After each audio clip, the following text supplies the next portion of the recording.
Hello everyone, welcome to my new blog. আজকে সকাল সকাল ঘুম থেকে উঠে স্নান করে নিয়েছি। এখন পূজা দেবার জন্য ঠাকুর ঘরে ঢুকছি। সব জিনিস বাটিতে তুলে নিয়েছি ধোয়ার জন্য। ধোয়া শেষ করে এসেছি।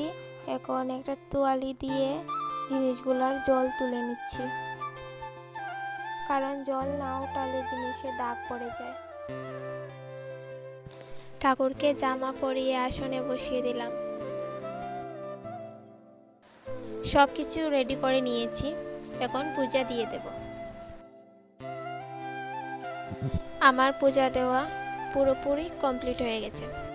কালকে আমাদের বাড়ি বিপত্তারিণীর পূজা, তাই কনক ঠাকুর এসে একটু কাজ বাকি রয়েছে, সেটা কমপ্লিট করে নিলেন।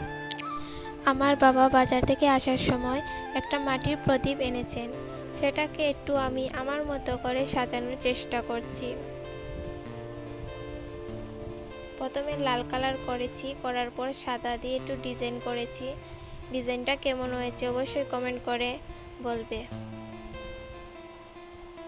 আমি আর মা রাস্তাতে গিয়ে দাঁড়িয়ে গল্প করছি, মনে হয় আজকে আর রুদ্র উঠবে না।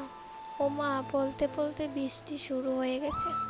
বৃষ্টির মধ্যে কি করব, তাই ঘরে এসে কম্পিউটার চালিয়ে আগের ভিডিও দেখছি।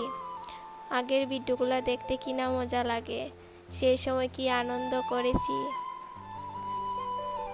ভিডিও দেখছি আর হাসছি। এটা ডান্সটা ছিল 15 আগস্টের দিন, আমরা স্কুলে নেচেছিলাম। আর মনে হয় এইভাবে নাচা আর হবে না। আজ আমার পার্সেলটাও এসেছে, তো গেলাম, গিয়ে নিয়ে আসলাম।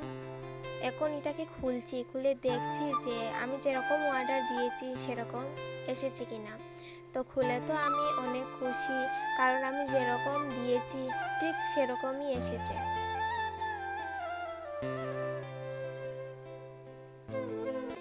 কালকে পুজো, তাই আজকে বর্দি, জিজু আর মনাও এসেছে, তো ওকে কোলে নিয়ে আমি বাড়িতে যাচ্ছি। আজকের ভিডিও এই পর্যন্তই, দেখা হচ্ছে কালকের ভিডিওতে।